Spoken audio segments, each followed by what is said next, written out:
নতুন বড় সাইজের একটি মাছ মাপার জন্য নিয়ে আসা হচ্ছে।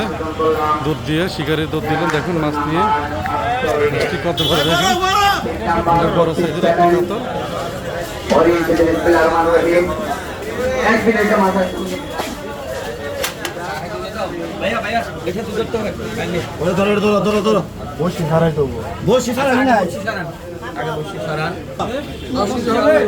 বেশি গো বেশি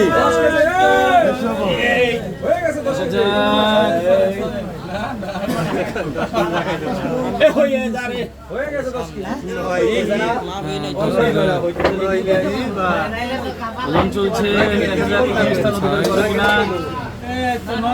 9 কেজির। সব নয়ের কাটা 9 কেজি কম আছে 100-150 গ্রাম কম। লাগলে দিবে ভাই, লাগলে দিবে। 9 কেজি 200, কথা বললে তার হলো না। 9 কেজি 500, 12 আমার কই ওকে বস, এই দেখেন এখানে থাকো। এটা বুঝে নাও না, 9 কেজি এই 10 কেজি আগে একটা কথা বুঝেন, এই 10 কেজি এটা কত 200, এই 50 250 এখান থেকে বরাবর এটা কত লেখা আছে 1 কেজি যাচ্ছে না, তাহলে 9 কেজি 250। ঠিক আছে, 250 এটা